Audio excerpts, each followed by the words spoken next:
All right, so we're going to start recording right now. Okay. All right, so welcome. My name is Alton. I'm a physical therapist here at Illinois Regional Pain Institute. That being said, I need to do a disclaimer. I'm not a psychologist, even though we're talking about depression today. I am a person with chronic pain, and I am a person who suffers from depression. So I have a personal aspect to it, but no formal training in that regard. So just keep that in mind. This is a huge topic, okay? I started looking into this, and I knew it was going to be a big one. We may have to come back and revisit it because it is so big, okay? The main things, you know, I asked all of my professional doctor service people around here what they wanted us to know about depression and pain, and that is please seek help. Okay, this is the pain and depression and anxiety, they tend to feed off of one another, and we're more than willing to listen to you. And just because you have the depression along with the pain does not mean the pain is in your head, and we know that now.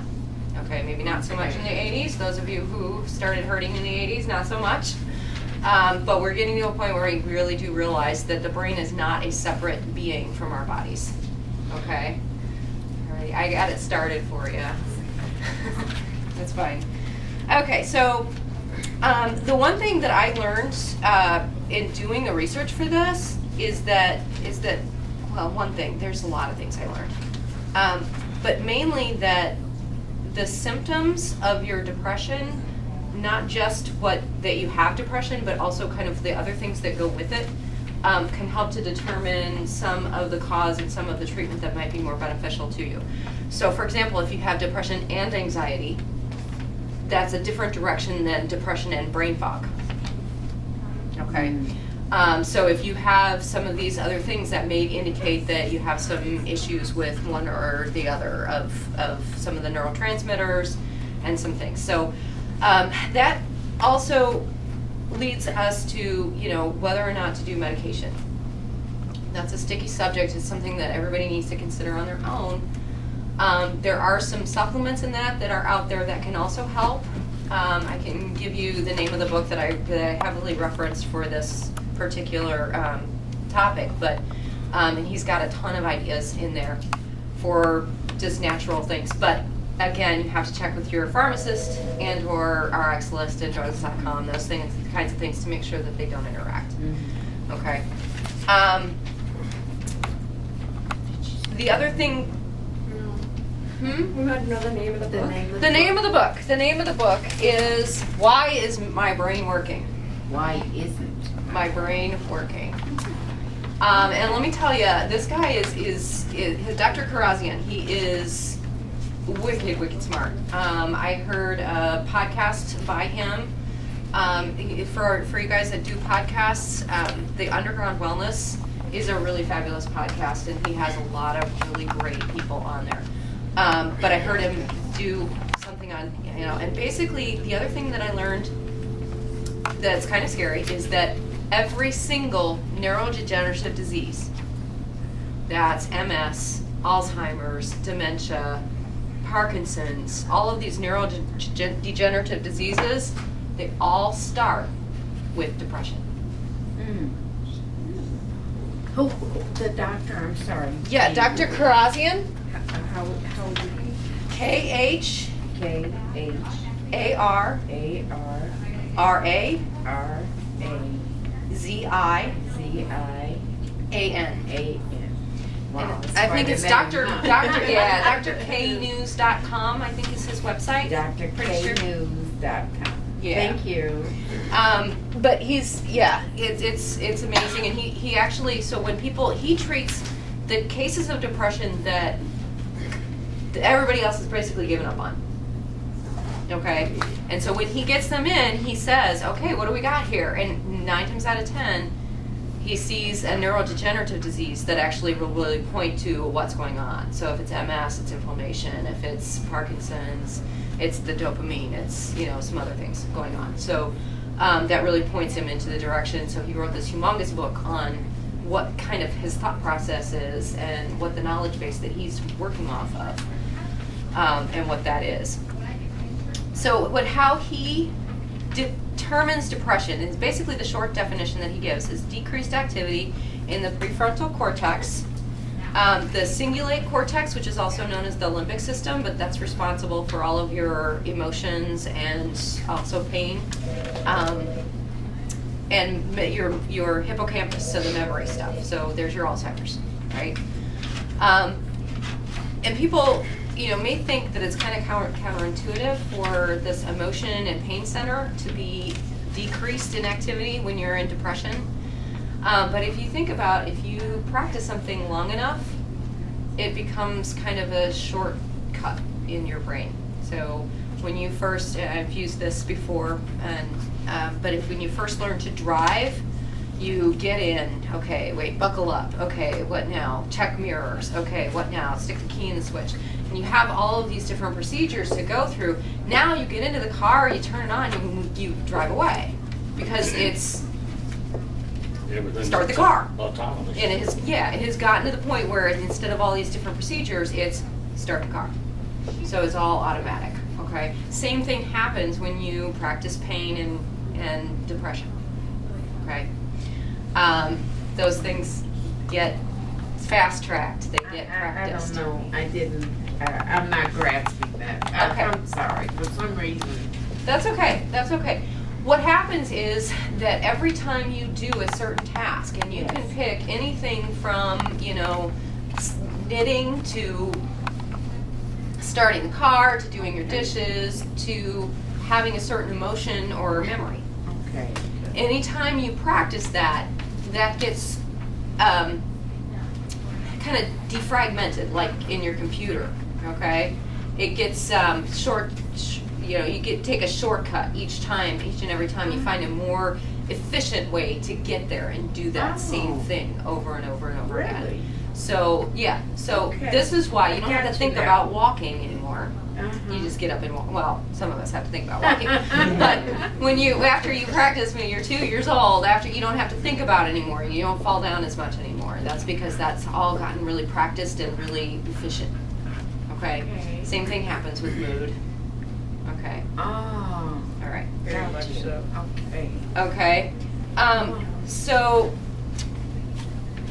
only novel stimulus really increases activity in different parts of your brain. So this is why we're talking about, you may have heard on the news recently, how doing puzzles and doing all these different things can help stave off Alzheimer's. Well, that's pretty much what they're talking about. They're talking about, giving your brain new stimulus so that you can build those pathways and encourage that interaction of all those nerves. Make It sense? doesn't really matter what you do, just make it new, kind of give yourself Pretty new much, stuff to do yeah. a lot. Don't do the same thing. Step over and outside your over comfort because- zone. Yeah. Yeah.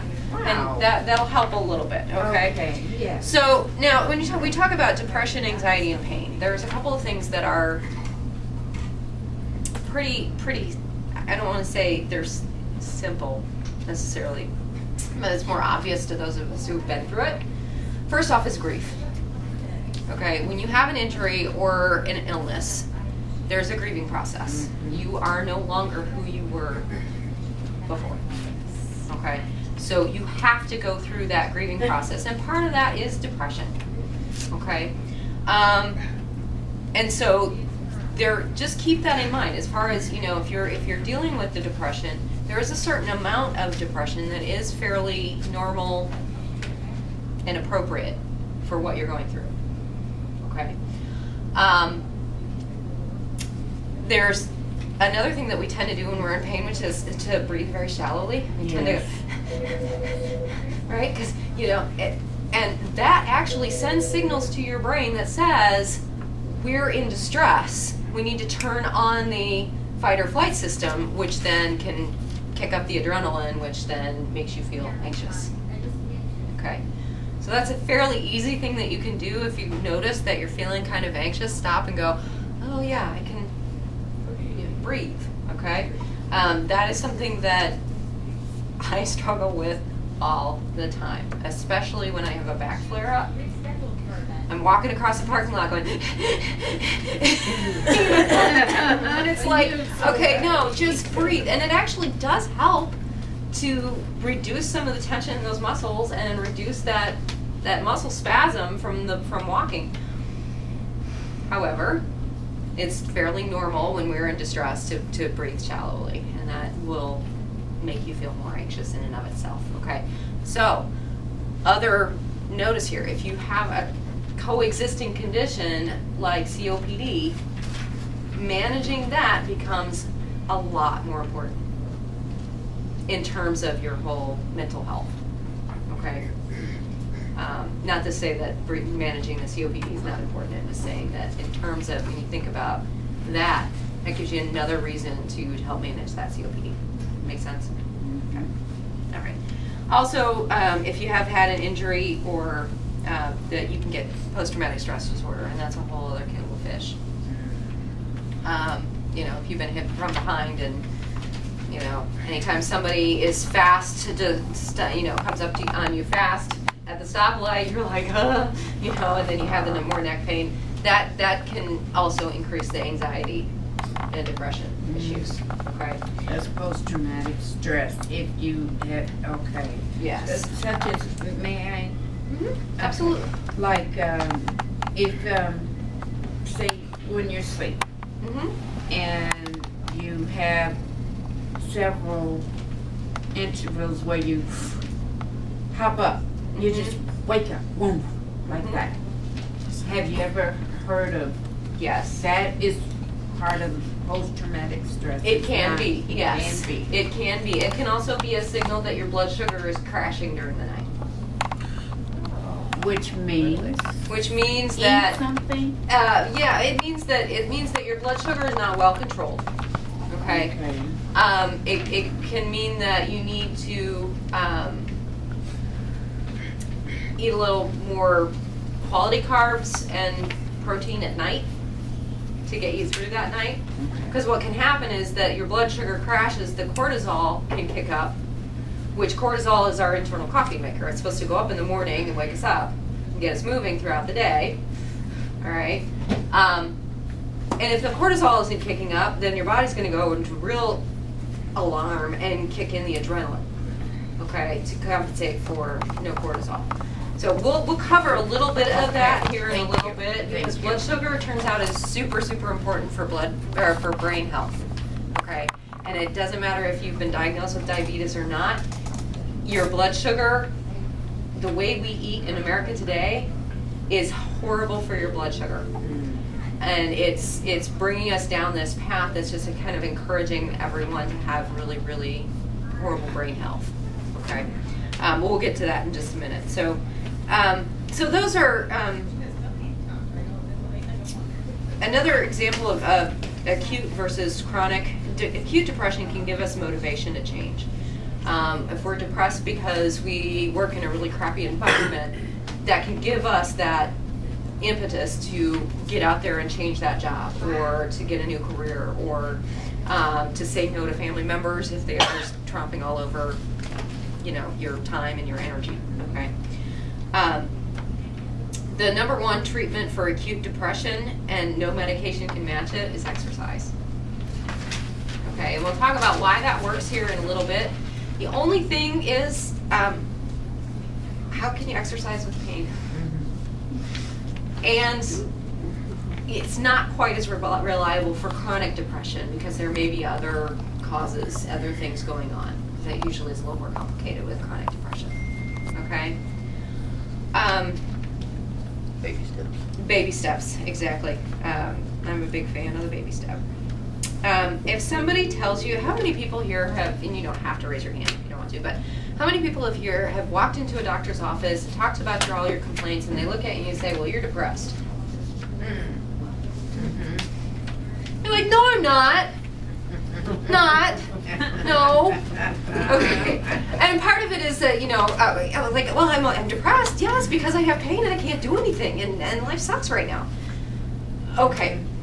I want you to really ask yourself, well, why are you saying that I'm depressed? Ask the doctor, why are you telling me I'm depressed? What makes you think that?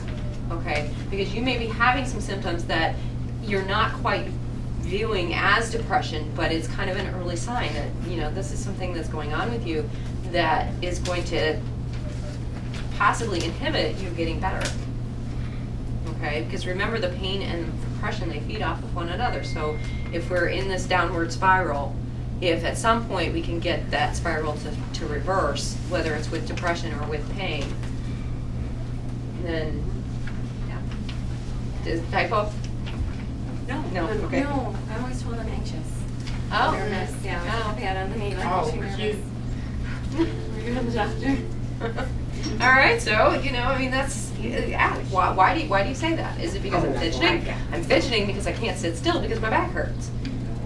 That's not my normal, you know, there can be other reasons, but I encourage you to ask, what makes you think so? If your family members come to you and say, gosh, you know, I'm really worried about you, I think you're depressed, ask them why. Okay, and Dr. Prozac says that the worst, by far the worst cases of depression he sees are the family members that drag the person in. Okay, because either that person has no motivation to change anything, or they're not seeing the depression because they're so far under. Okay, so I encourage you, even if you disagree, just ask why. Why do you say that? What's making you think that? Okay, because brain health is pretty important.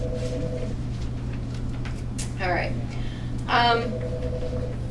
So I wanted to notice, you know, a lot of people kind of think about depression as being sadness. Yeah, this is what everybody thinks that depression is, sadness. Okay, that's not the whole picture, right? And most of us know that it's helplessness, it's self-loathing, it's isolation, anxiety, guilt, maybe a little sadness. The emotional equivalent of watching paint dry. I love that. Because there's like nothing. You just, Yeah. okay. It's not funny, but. No, it is funny. It's not funny, but it's funny. It is, yeah. Okay. You don't feel much of anything. Okay. And that's, again, those circuits have gotten so good at doing what they do that they're just, you're not, it's not new. It's not stimulating. Okay. So you're just there. Okay. So that being said, a lot of doctors will look for trouble sleeping in terms of signs of depression, lack of energy and fatigue, trouble concentrating or remembering, loss of appetite, weight changes, aches and pains that won't go away. Well, gosh, does that sound like chronic pain, anyone? I mean, we got trouble sleeping, lack of energy, fatigue, trouble concentrating. Yeah, I mean, this sounds like chronic pain to me. Right. Okay, so I've really become thinking of depression as yet just another symptom. Okay, we have gone so long in Western medicine really thinking that the mind and the body are separate. And we're starting to actually kind of come back around the bend a little bit and understand that the brain really is part of the body. And so when we have a lot of these symptoms, it's, yes, we have this and the pain and anxiety and whatever else we've got going on, that the brain does not operate in a vacuum, it operates in the rest of our body. It has little feelers that come out of the spinal cord and feed the whole body to figure out what's happening in your toes and bring that information back up to your brain. Your brain is not alone. Your pain is not by itself either. It interacts with every other part of your life. So I've been thinking about depression as being just kind of another one of these symptoms, and it's kind of a syndrome more because you have just all these collection of symptoms. Okay. And so, why does that happen? When you have chronic pain, why do you all of a sudden have a lot of these symptoms that also look like depression or anxiety? It's because your body is not, reacting like it should. You're in chronic pain. Right. So your body's you're going through a change. You're under stress all day long. You're fighting a bear all day long. So we talked last couple of times about how your fight or flight system, when it gets amped up, how it diverts resources from your normal everyday functioning to, and funny enough, it diverts blood away from your brain to the muscles in your body so you can run. Okay? You don't need to be solving E equals MC squared when you're fighting a bear or you're running from one, right? You need to be running.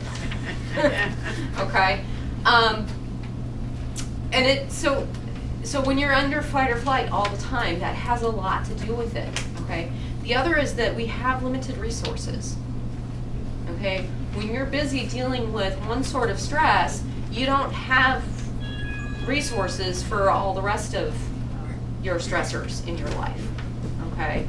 And it's really interesting because working with folks that have chronic issues, I see a lot of them, they come in with this med list this long, because they're taking something for their cholesterol, they're taking something for their blood pressure, they're taking something for, for their blood sugar, and they're taking something for the anxiety, and they're taking something for depression, and they're taking something for all the side effects of all the medications that they're on, they're taking, and they're taking the whatever pain medication they're on.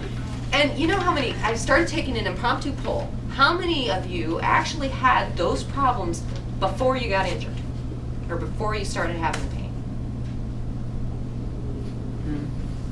Not many. Not many. Most of us were perfectly healthy, and then wham, we got hit by a ton of bricks. Okay? Or, there was one episode or something that we lifted something that we didn't, or we had our bodies just broke down and said, I've had enough, I've done too much in my life for other people, I need me time. Okay? Most of us were perfectly healthy up until that point, or we thought. Right? We thought. Anyway. Okay, so the other thing that happens is that we get inflammation, and this isn't necessarily, not everybody's going to have all of these things happening, okay? But inflammation, the associated symptoms with this one is brain fog, low endurance for your brain, so if you find you get tired really quickly and all you've been doing is balancing your checkbook, okay, that's brain fatigue. Okay, and that's going to make your whole body tired. Yeah, it does. Okay. That's brain fog. Yes. Yeah. Brain just doesn't function correctly. Your thoughts may be slowed. They may be varied. Sometimes they work better than others. Yeah. Okay. Yeah. And you find that you've got notable increase in this brain fog. The slowed thoughts, that sort of thing after you eat. Okay? Too many carbs. Usually, yes, that's it. Okay? So short-term effects, and you're just going to think about what a person looks like when they have a concussion. Okay? Just decreased transmission speed of the neurons, so the thoughts just are not traveling across the brain the way they should. They're just not going as fast. So when a person bumps their head, they may go, it may take them a while to spit out a sentence. And decreased energy production in that brain area. Brain takes up 40% of the calories that you take in every day, at least. Okay? And that's just to run stuff, normally. Okay? That's not, doing extra thinking. Brain takes 40% of everything we eat daily. Yes. What'd you say? I said my brain gets a lot of calories then. Right? Yeah. So long term, what this can look like is neuron death or starvation, and neurodegenerative diseases like Parkinson's, Alzheimer's, MS, so multiple sclerosis, Lou Gehrig's disease, that sort of thing. Okay. I was reading this stuff and I'm terrified. I'm like, holy cow.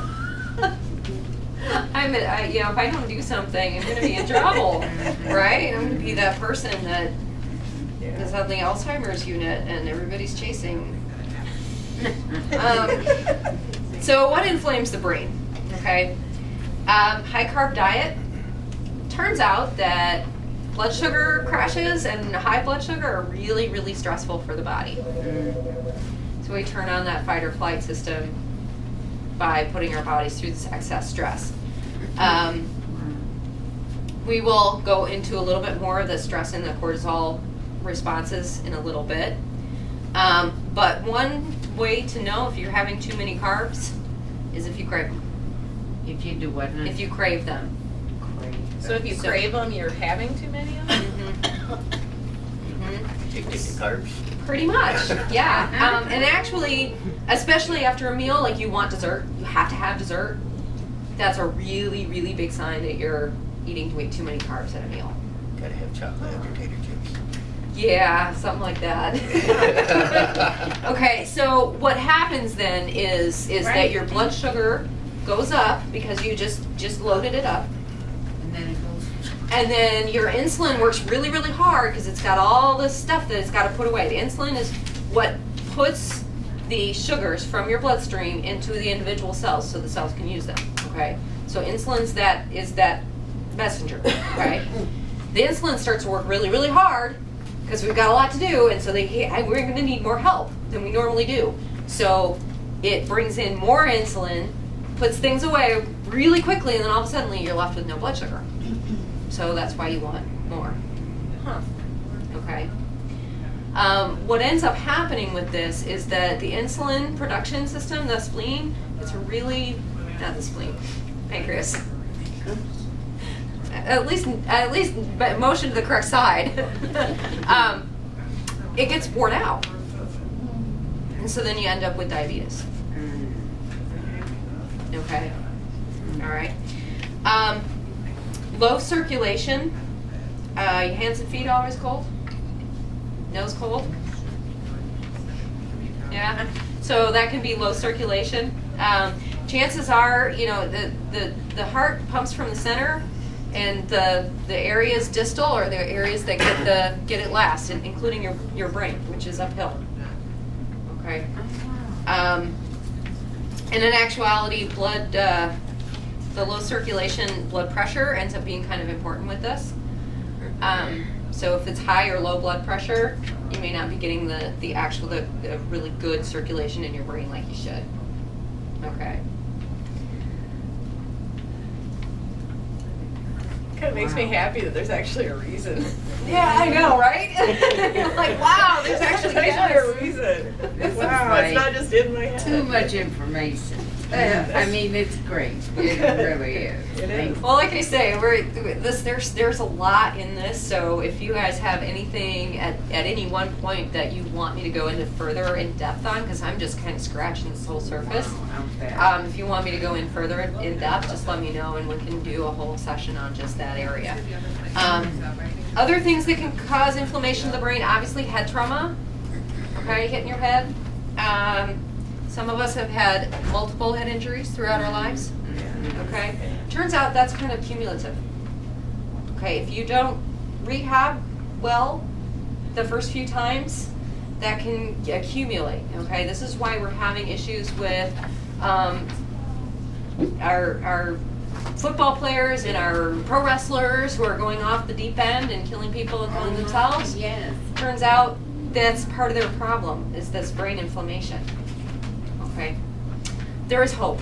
Okay, really there is. This is getting really scary, but there is hope. It's Halloween, right? October. All right. Autoimmune disease, such as IBS, like inflammatory bowel disease, some other interstitial cystitis, fibromyalgia, those kinds of things. That global inflammation can also pass into the brain area. They pass into the brain area. Mm-hmm. Yeah. Gluten, for gluten intolerant people. Turns out there are a whole lot more of us than we once thought. That one article that had the bread makers crowing about a year ago that said that gluten intolerance is a big fad and it's actually not real. If you actually read the article, it actually does say that yes, gluten intolerance in non-celiac people is real. They took one little thing and twisted it, and it basically said we need to look more into this. And so it hasn't been proven. Eat your bread. There was a class in Beaumont Urology Center that studied patients with chronic pelvic pain. 70% of the people that took gluten out of their diet had a remission of their pelvic. Wow, 70%. 70%. That's better though, that's almost better than any drug. Yeah. Really, as far as, that's You pretty. don't have the side effects of the drugs. Right, exactly. And to lose exactly. weight. And to lose weight, yes, Yeah. yes, you do. Wow. So, and that's something that we, we'll talk about more in a little bit on like the whole what can you do thing, okay?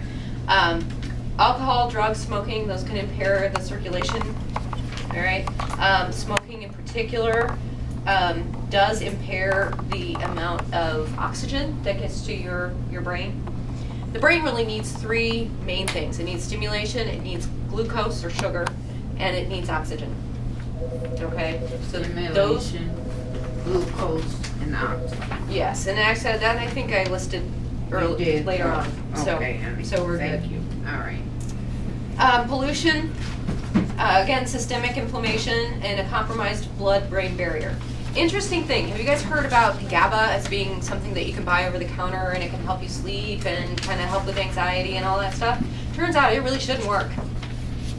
If it works for you, you've got a leaky blood-brain barrier. Okay? What that means is we have this barrier between our blood and our brain that's supposed to help keep all the bad bugs and bad things away from the sacred part of our body that's our brain. Because it's a very important part of our body that we have another shield between our normal blood flow and our brain. So that keeps us from hopefully getting meningitis, helps to keep us hopefully from getting some of these other, brain diseases, encephalitis, that sort of thing. Okay, so that's what it's supposed to do. And if you take the GABA, the GABA, over the counter, and like 2 hours later you're feeling like nice and chill, you got a problem. Shouldn't work. That molecule is too big to get through that blood-brain barrier when it's working correctly. I have not. I just read about it. I'm hoping that it's better now because I haven't had gluten in like 9 months. But anyway, so that's an interesting test that you can do. Now I don't know how many doctors you go to that will, you say I took the GABA challenge and it failed. I don't know how many doctors out there will at this point know what that is. But you can try again. The functional medicine doctors are pretty good about that stuff. So those are, look for the functional medicine letters after their name. There's like Diplomat, the American Society of Functional Medicine, DASFM or something like that. Just look up functional medicine in Peoria, Illinois, and you'll find a list of providers. Life Plus MD is one. There's a lady over in Morton, I can't think of her name right off the top of my head. What's her name? Van Zant? Van Zant, okay. She's really good. Life Plus MD, Dr. Feather's not quite, I don't think he's got his diplomat yet, but Dr. Feather, who is, in the interest of discretion, one of the doctors I work with on a regular basis, he's doing that now. And he's got a nurse practitioner that is certified. Really? Yeah. I'm sorry, could you repeat that? I'm sorry, I was working on Van Zant. That's okay. Dr. Feather. It's Feather. Life Plus MD. Life Plus MD. And I think that Prexshot and Essential Wellness Yes. will do some of those tests in that for you as well. Awesome. Are they? Good, good. Yes. So then we have the stress response. Another reason our brain gets foggy or whatever. I'm demonstrating it well right now. Basically, the stress response, if you think about your average, stressful situation, whether it's thinking somebody's following you at night, or you have pain while you're sitting, if you have, somebody's demonstrating that over here. If you have, you're worried about your job, if you are face to face with a bully, okay, those kinds of stressful situations, you have to have sugar and you have to have blood flowing to your extremities in order to either fight or get away. Okay? So your body will do a whole lot of things all at once to get that to happen. One of them is to release cortisol, okay, which is, like I said earlier, it's the one responsible for getting the blood or the sugar from your stores into your bloodstream, okay? And the adrenaline, which is just it's gonna make you a little more alert. It's gonna make you, hopefully, see things a little bit more intensely, and so on and so forth, okay? And we'll talk a little bit about the epinephrine, or adrenaline. It's got a whole bunch of names. Somebody wanted it patented. I think adrenaline is the word the word that's been patented. So we can't really use that word. We have to use epinephrine. So anyway, that's I know, right? Or trademarked or something. I don't know. But anyway, so that's why you have these different names for the same bodily chemical, is because one of them has been. So. All right, so you have this cortisol increase, and then you have this insulin come back up, so that the insulin, okay, we've got all the sugars in our blood, now we've got to get to where it needs to go, okay? Blood gets shunted away from the brain, away from your digestive system, and towards the extremities, so that you can fight perfectly, okay? This is really, really stressful for the body, okay? We're not meant to do this 24/7. We're meant to do this, for 5 minutes, maybe, a week, okay? Because either you're going to fight the bear and live, or you're going to fight the bear and you're no longer, your fight or flight system's no longer an issue, right? So, and then you're going to move away from the area where the bear lives, right? So, at any rate, the whole point is we're not meant to be doing this all the time. And the way we live here in the States is not really conducive to rest and relax and restore. It was interesting. I have a nephew who lived over in Italy for a year, and he said the life over there is so chill. Like, it is just, nobody's in a hurry to get him. He's like they kind of have this down. They have this living thing down. Nobody's in a hurry to get anywhere. Everybody kind of just, it'll get done when it gets done, and it'll be all right. And he came to Boston for some sort of conference or whatever, and he said just the energy getting off the plane, just that energy was so different from just even the airport was different. Yeah. Everybody was frenetic. Everything is have to happen now. Everything is go, go, go, go, go. And he's like, wow, what's this doing to us? I went to Chicago. Well, this was before Peoria has gotten so much larger. And it was a little calmer, and people drove differently than they do now. If you notice, like 4 years ago, the driving was a lot more passive, and people didn't curse you out with fingers. All right, and then I went to Chicago. Immediately, when I got to a certain zone area, whoosh, I felt it in my body. People were driving like lunatics. Yeah. And I felt it. Yeah, and it's like you catch it from other people. Even if you're like, I'm in no hurry, and you keep telling yourself, I'm in no hurry. Yeah. Getting in an accident is not worth where I'm going. Where I'm going is not worth dying for. It's okay. Even if you're talking to yourself the whole time, you just like somebody cuts you off, and you're like, that's my space. Yeah. It's wild. Yeah, it is wild. You really do feel it. You do catch it from others.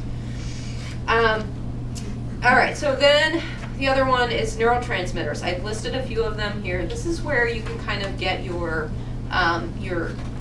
pinpoint kind of what's going on with you with the depression. Acetylcholine is your learning and memory neurotransmitter. Okay, real quick. Neurotransmitter, when two neurons come together, there's a little gap. And there has to be a messenger to get from one end of the gap to the other. Okay, the neurotransmitters are those messengers. Okay, so they help your brain communicate with itself. They help your body communicate with other parts of your body. Okay, So acetylcholine is your learning and memory, all right? It gets used when you're learning stuff. So your main issue here is going to be brain fog. If you have a lot of brain fog, it may be the acetylcholine that's been impaired. Okay? So turns out, I love this line, and I think it's a Dr. Karazian line. Turns out that depression is no longer a Prozac shortage. Prozac deficiency, right? Okay? There's lots of other ones besides just the serotonin. Okay? Epinephrine, which is your norepinephrine, your adrenaline, your noradrenaline, that can make you feel real anxious. So if that's out of control or if that's not working correctly, that can be your fight or flight. Okay? Dopamine, that's your pleasure and reward. So where you're going to see there is kind of that loss of motivation. You're okay once you get going, but I just getting going is the hardest part. Okay? Sometimes you might see a loss of temper and some isolation with that. Serotonin, that's your happy and relaxed. You may feel a loss of joy. You may feel angry. You may not act on it like you do with the dopamine, but you may feel angry. Okay? And the GABA, that one's that's the only one that calms your nerves down. All the rest of them amp them up. So the GABA is the only one that kind of calms things down, and so it's an anti-anxiety. So if you have not enough of that, you may feel anxious as well, and racing thoughts. That's the one where you can't get to sleep at night because you just cannot stop thinking. Okay. Now, I'm sure that a lot of us are seeing ourselves in more than one of these. Okay. That being said, there's more than one cause for brain fog. There's more than one cause for the anxiety. There's more, so it really does take some teasing out. All right. What happens when you don't treat? I didn't actually answer this question. What happens when you don't treat the anxiety and depression? But the answer to that is neurodegenerative disease, really. The Parkinson's, the ALS, the dementia. Okay, that's kind of scary. The good news is there's a lot that you can do on your own without a doctor's help that can help your brain work better. Okay, so for a happy brain, we need glucose in the right amounts, right? Not too much, not too little. Our bodies are usually pretty good at doing this, except for when we feed it lots of donuts and croissants and Smarties and The good stuff. candy bars and all that kind of stuff, okay? It needs oxygen. So this is where your exercise comes in. Helps to increase the oxygen. Stimulation, a good blood-brain barrier, which we talked a little bit about, okay? And good gut health, okay? And the reason why I say the good gut health, it's actually, this one's actually online. I did a whole thing on the gut. Some of you guys were here. But basically, the gut helps to maintain the blood-brain barrier as well, okay? It also helps to manufacture a lot of our vitamin B, a lot of our vitamin D. It helps to manufacture vitamin K. So all of these things are really important for circulation, for energy utilization, okay? So a lot of this is really stuff that you can do at home, okay? So the diet.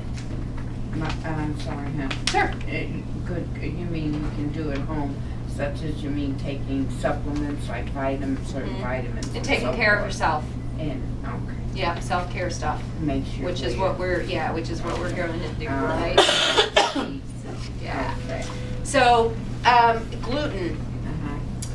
Uh-huh. Obviously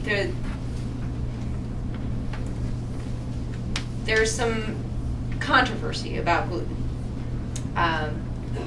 What I have learned about gluten is that we're not eating the same gluten that we ate 50 years ago. Okay, so it is different.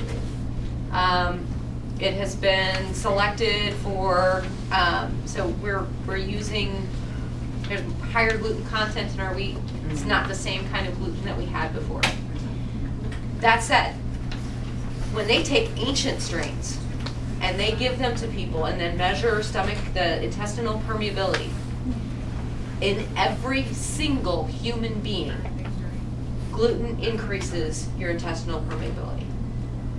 Okay, which means that stuff that is supposed to stay in your gut does not stay in your gut. It gets into your bloodstream. That creates a whole inflammation problem where your body's starting to try to fight stuff that shouldn't be in there. Okay, so basically an allergic reaction. Okay, some of us, that's not a big deal. We don't react to gluten. Some of us do. Okay, and this Dr. Karazian, basically he says who should get tested for gluten sensitivity? If you have anyone in your family who has a autoimmune disease. Okay, so that is diabetes, that is rheumatoid arthritis, fibromyalgia, a lot of these different autoimmune diseases. Anyone in your family that has that, you should get tested for gluten sensitivity. Or if you're doing everything you think you ought to be doing and you're not feeling like $1,000,000. So if you're eating right, you're exercising, you're feeding your brain with all kinds of good foods and stimulus, and you're doing everything you know to do, and you're not feeling like $1,000,000, you need to get tested. Okay.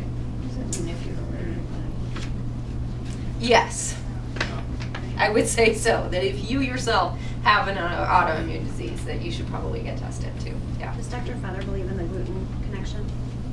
I don't know. I haven't asked him, but probably. I've been talking a lot about the gut-brain I stuff. was just wondering if he actually does the sensitivity testing, because most doctors, when you tell them, they'll do an allergy test, which is different than a sensitivity. Yes, yes, and that's the thing is you actually there's only one lab I think that actually tests for the 6 known antibodies, and that's even there's thousands. There's only 6 that we know of that we can test for. So it's a blood test, Uh-huh. and they Yeah. have to know what they're ordering. Yes, that's just it. Is they have to know where they're ordering, they have to know who to order it from, and where to send the vials and all of that. Simpler way is to take yourself off gluten and then try it. See how you feel. So, But it doesn't happen overnight, though. no, it doesn't. No, it doesn't. So, how long are you saying? For your body's autoantibodies to be gone from gluten is 6 months. 6 months? 6 months. Okay. But you'll feel better in 2 weeks. 2 weeks. So yeah, so if you go back and try gluten after 2 weeks, you'll probably have a reaction. Yeah. Okay. Well, and the reaction would be. It's different for everybody. Some people they gain weight or get puffy. Some people get really agitated. I was a lunatic. I was seriously a lunatic. Like I had the worst day. I ate like a bite of cake. And the next day I was crying, nothing was going right, I was dropping stuff, I was seriously like I should be in, lockdown. Because I was nuts. And I had no frustration tolerance, I had nothing, I was a lunatic. I think I hit it pretty well to the patients that came and saw me that day. But it was. Yeah, ask these guys. Sometimes I'm just, Anyway, so that's what happened with me. And it can be anything from a mental change to a physical change to increased pain. Okay. Okay. So that's a simple way to do it.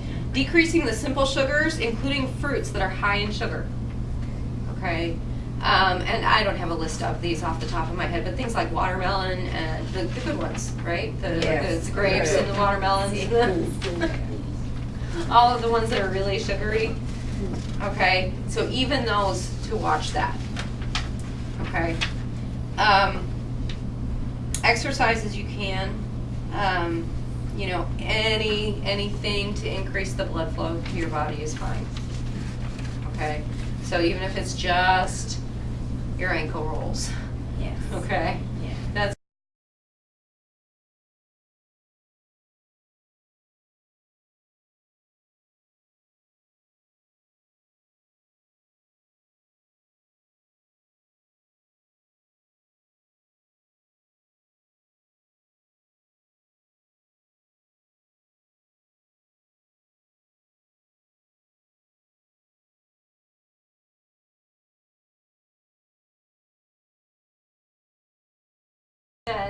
at 2 in the morning. It took me another, because I'm upset now and mad. Yeah, it's even worse.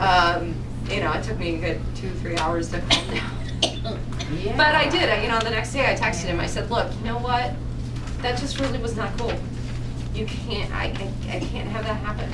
And I actually have my phone set to do not disturb for between 9 and 7 because you know, and you really, if you know how that works, if you make 2 phone calls right away, so if you have somebody who's on do not disturb, and you make a second phone call right away because it's an emergency, that second phone call will generally go through. It's just that first one, somebody drunk dialing you or butt dialing you or whatever in the middle of the night, you don't hear about. Okay. Decreasing the systemic inflammation. So if you, we want to find out what's upsetting the apple cart. If you've got allergies, if you've got really bad allergies, chances are your immune system is up against something anyway. Okay. So. You're fine. Good. So find out what it is that you're up against. And it could be anything from, gee, I thought I was doing a great thing by having sucralose instead of sugar, and I'm allergic to sucralose. Could be the gluten. Could be a lot of things. So you have to be a little bit of a detective. Okay. I will say that I tried giving up some of the things that I'm reacting to before I did the huge cut out everything diet. I tried giving up my nightshades and dairy, and neither one of that really worked very well until I also gave up gluten with them. Have you added them back yet, the dairy? No. I'll sometimes cheat with goat cheese, but the cow milk, cow dairy, I haven't been doing. And I sometimes cheat a little bit with my. What about ice cream? Are you an ice cream or cheese? No, I am dying. I am a Wisconsin girl. Yeah. I was Wow. born and raised in Wisconsin. Beer and cheese. You were gonna say, Ann, that you sometimes cheat with what else? With goat cheese. Goat cheese, and then you were gonna mention something else. Oh yeah. The nightshades. That's your tomatoes and hot peppers. And sometimes I'll use hot peppers, stuff Okay. seasonings that have the hot peppers in them. Okay.